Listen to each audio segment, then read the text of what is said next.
Season 7, Episode 5, Fluttershy Leans In. So there's apparently a Ponyville parkour contest. Apparently. Bunny parkour. Well, she didn't say specifically bunny parkour, so it could have just been a parkour contest with like a pet category and a pony category, which makes me think, though, rule-wise, there's some interesting rules probably thrown in there, like I thought she said pet core. she might Kind of a have, pun on but I didn't hear. kind of a pun on parkour. Yeah, it might have been. All I heard was parkour. I didn't hear pet core, but I could have misheard it. But if it is just a straight up parkour contest, probably a lot of restrictions. Like Earth ponies kind of have it nice on that because the Pegasi and the Unicorn probably have some restrictions put on them so that they can't just cheat, while the Earth ponies have their strength, their innate strength, kind of there for free because you can't really bind that. Yeah. Exactly. Except if you put like maybe really heavy weights on their bodies. You know, I think if it were a pony parkour as well as pet core, I think Maud Pie would win. She did just me move too. into town adjacent. Yeah. And we've seen how she can be with the rock, with like that sort of thing, in the episode where we first meet her. Yeah, but hopefully she wouldn't get distracted while she was doing it by some rare rock. So anyway, Angel Bunny hurts his foot. I guess it wasn't lucky. But And you say my jokes are bad.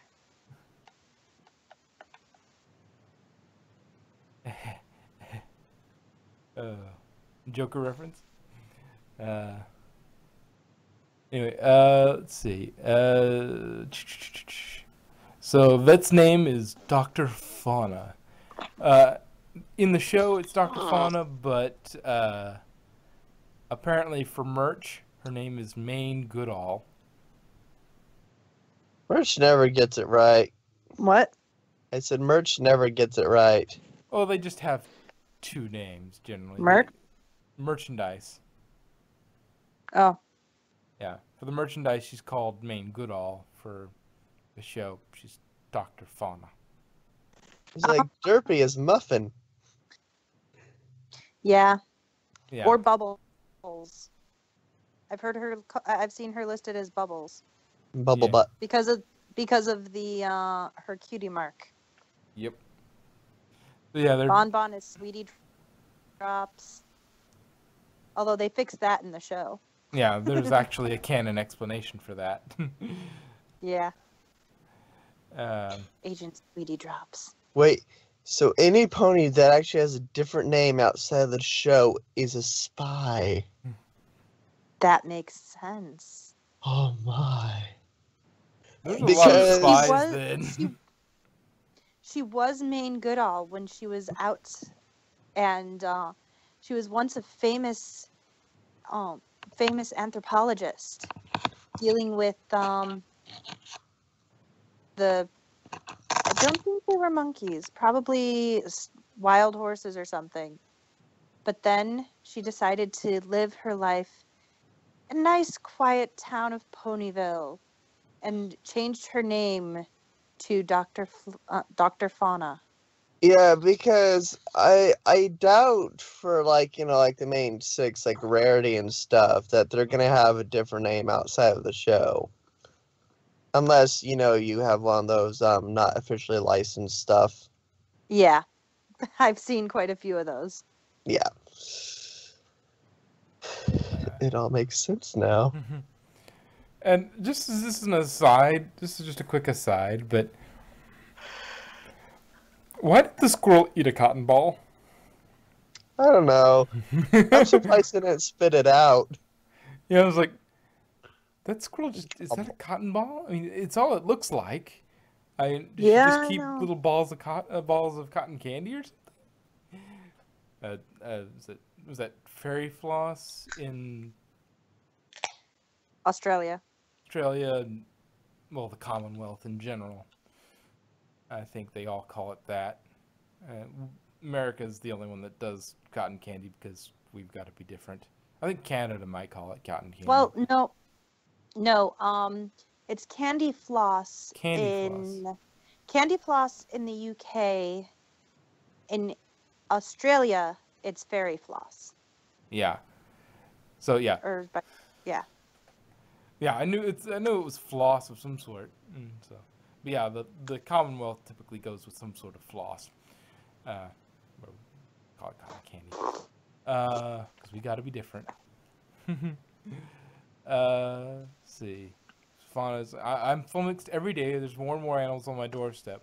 Most of them just have minor ailments, hurt wings, stuffy noses, and such.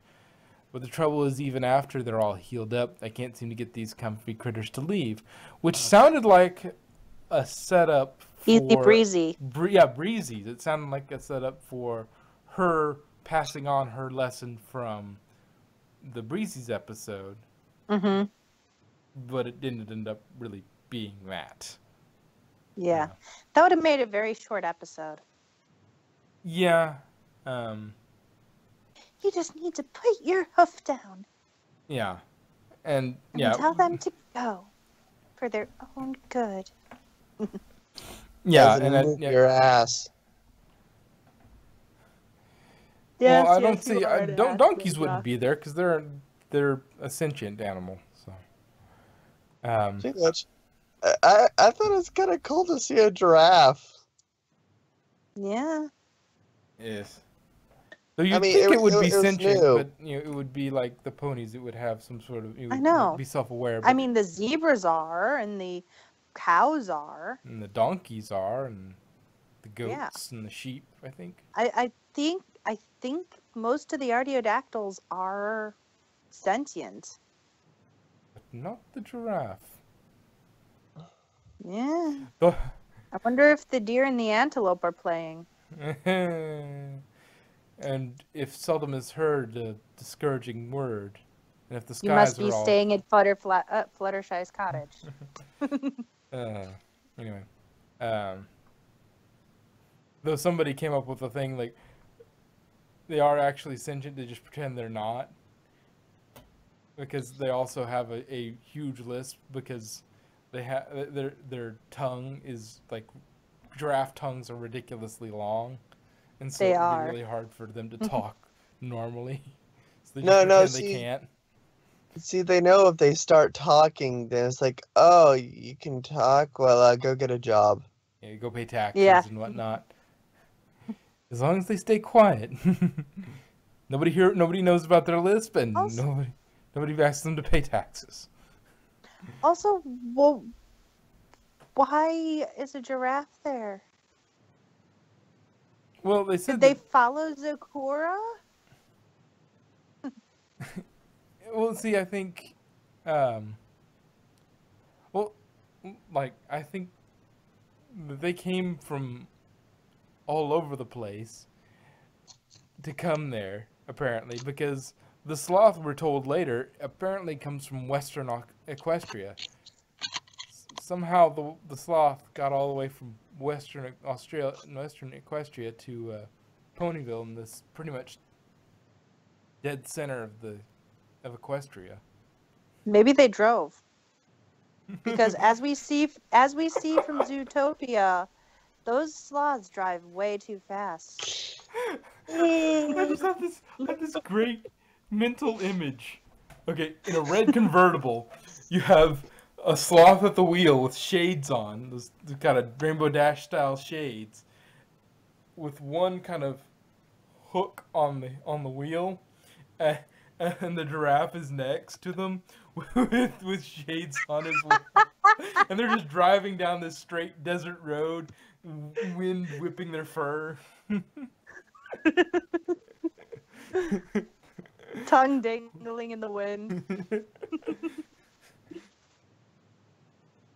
We can't stop here. It's...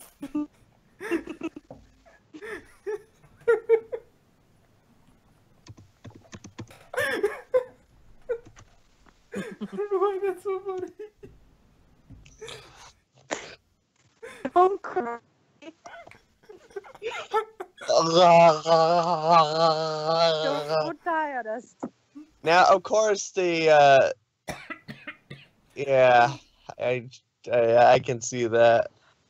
Don't die, Dax, please. I Oh. don't want to be stuck with Maidrock alone. Oh, that was the mental image was too funny. And apparently Fluttershy's endorsement is quite powerful with animals. And again, oops, sorry. Ponies, the main six, doing sensible things. Again, she instead of like, okay, they kind of counteract this a little later, but Fluttershy summons the six to help build her sanctuary. You know, she's always wanted to do this. Boom.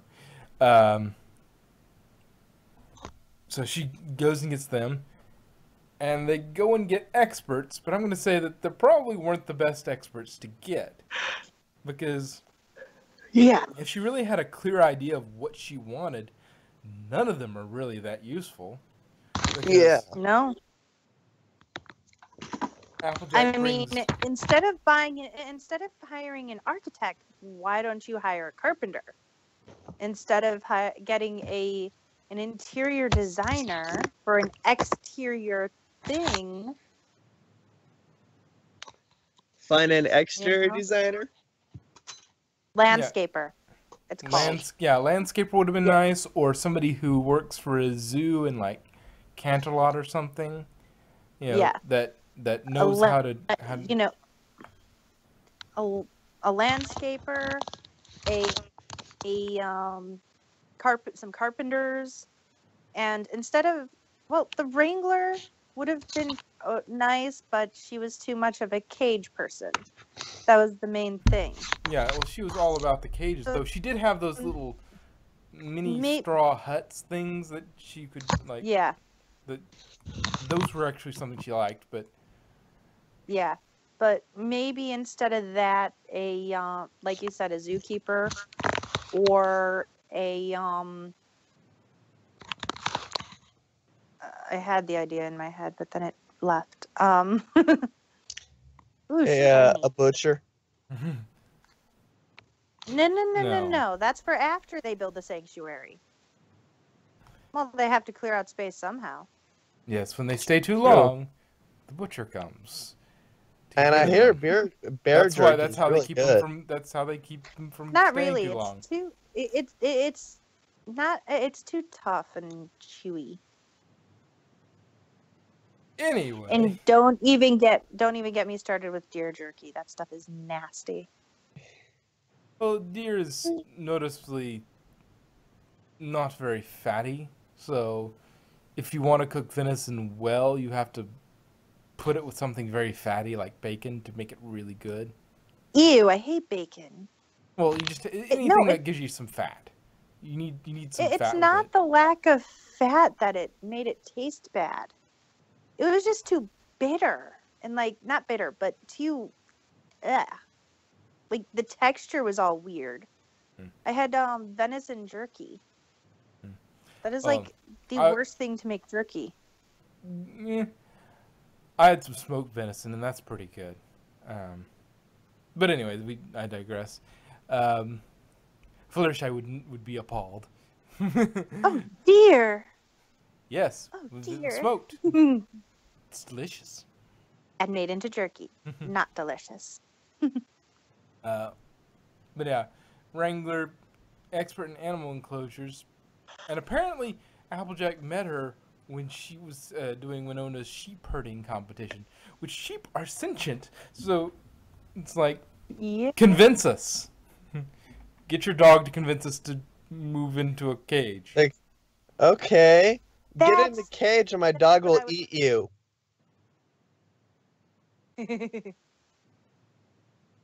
Yeah. Yeah. Like, most of the rest of this little bit of notes is pretty much what you said on my notes too. It's like, you know, why an interior designer?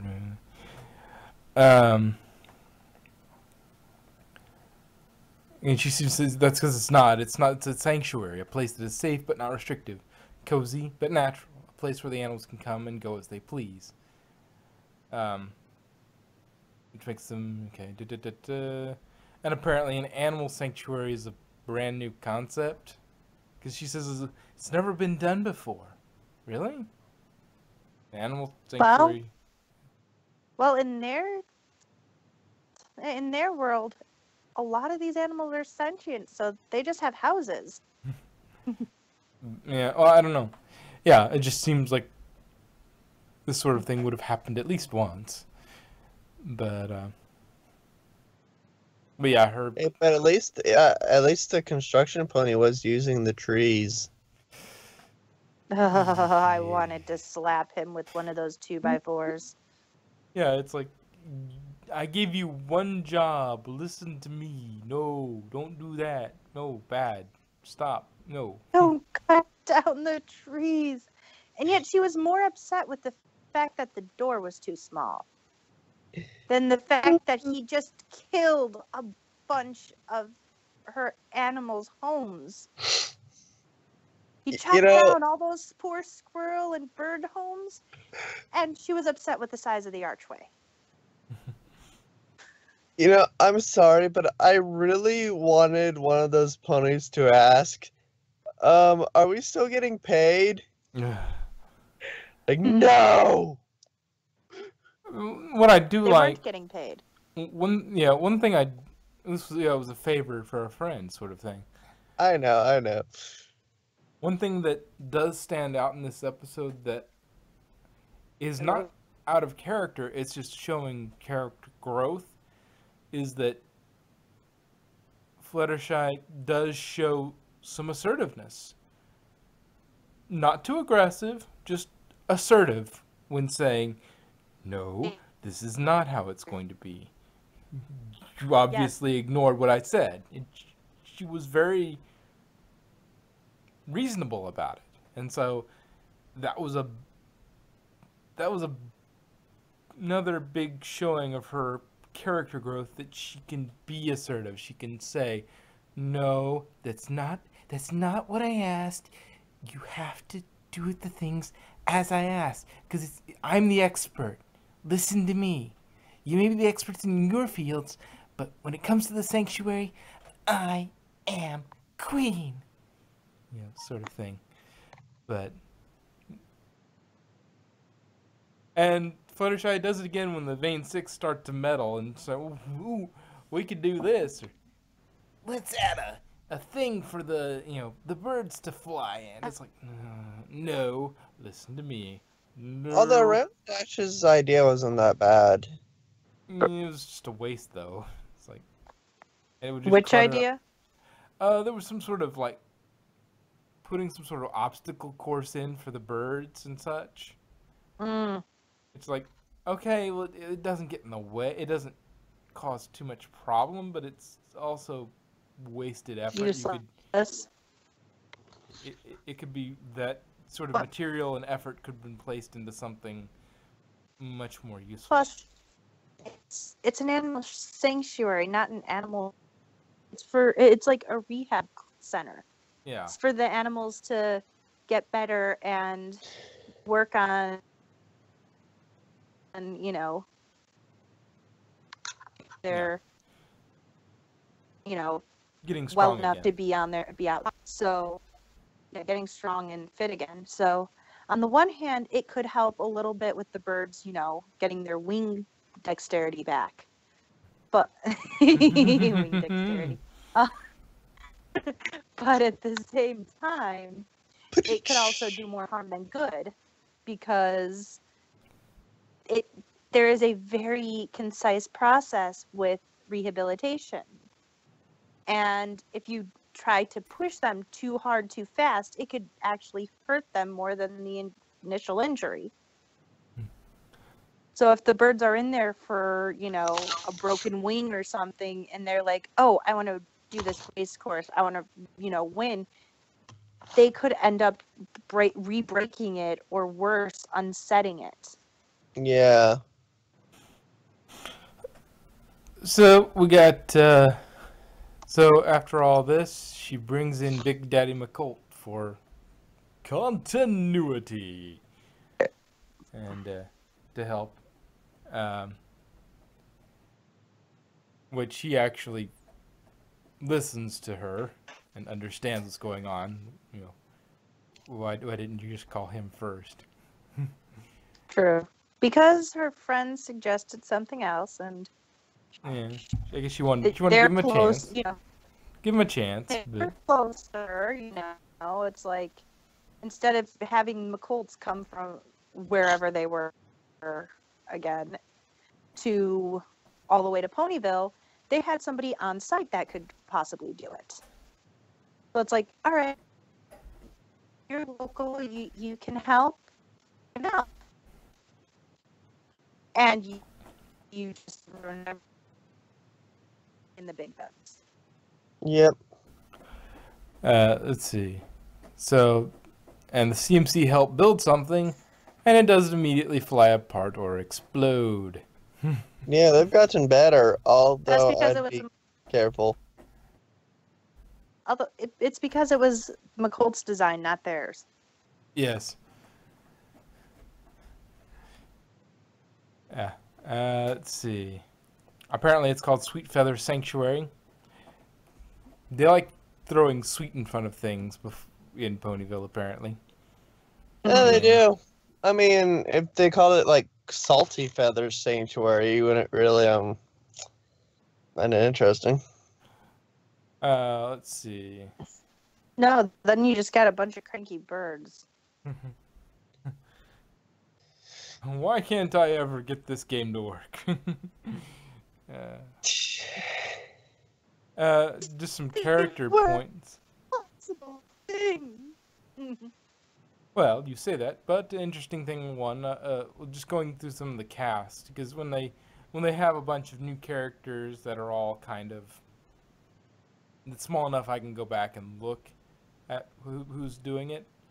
Dr. Fauna is done by Nicole Oliver, Princess Celestia, Tree Hugger, Cheerly, and various other small ones. Hard Hat is Mark Gibbon. He's never done anything for the show before, but he has been around a while, and he's been doing the animated Hulk shows, and then Kazumi Evans, which is Rarity and Luna's singing voice, basically. You know, And is Octavia.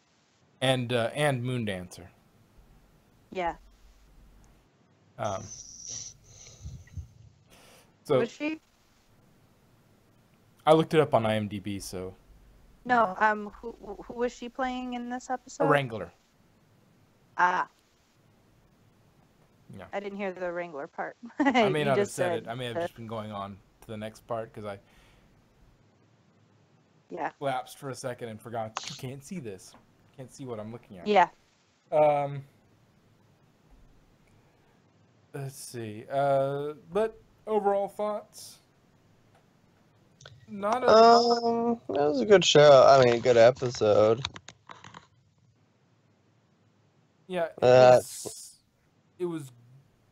There was nothing particularly groundbreaking or exciting. Well, Fluttershy's new name is Flutterbold now. Yeah.